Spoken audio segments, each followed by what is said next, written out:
you ever heard grown-ups say, "Oh no, the Dow Jones is down," and thought, who's Dow Jones? Is that a person?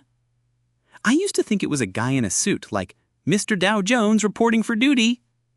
But the Dow Jones is not a person. Today, I'm going to explain exactly what it is, like you're 10 years old. No boring stuff, just simple answers.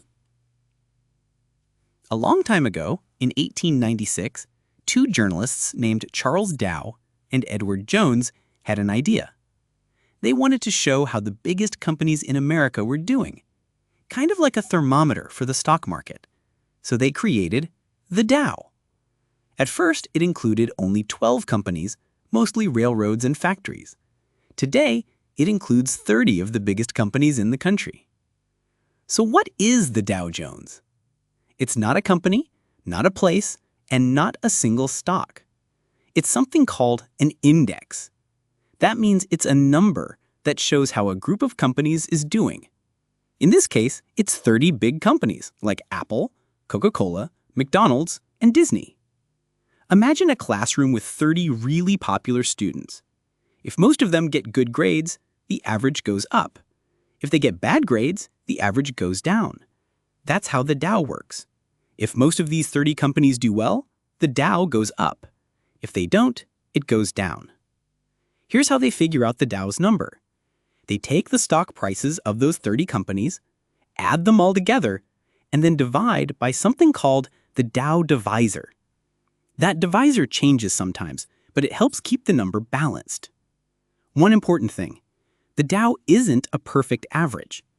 Companies with higher stock prices affect it more. So if one company has a super high price, it can move the Dow a lot, even if nothing else changes. It's like a race where the person with the most expensive shoes runs faster, even if they're not the best runner. That doesn't seem fair, but that's how the Dow works. So what does the Dow actually tell us? It gives us a quick idea of how the market is feeling. If it goes up, it usually means people are feeling confident and businesses are doing well. If it goes down, it could mean people are nervous or something bad happened. But remember, the Dow only looks at 30 companies. It doesn't tell the whole story.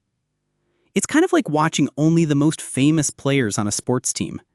You get an idea of how the team is doing, but not everything. Now, the Dow is famous, but it's not the only index out there. There's also the S&P 500, which looks at 500 companies, and the Nasdaq, which focuses more on technology companies like Google, Amazon, and Tesla.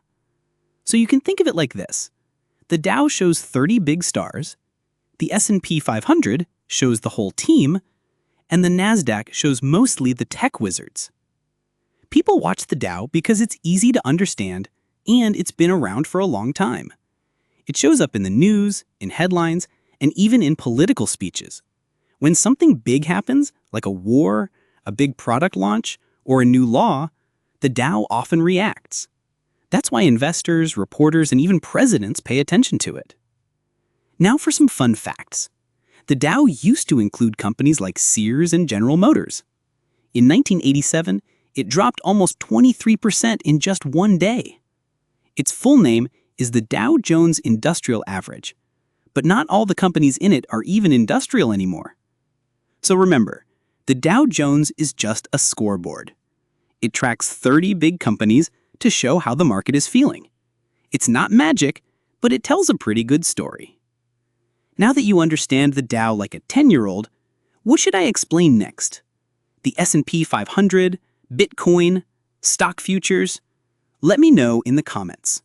And don't forget to like and subscribe. See you next time.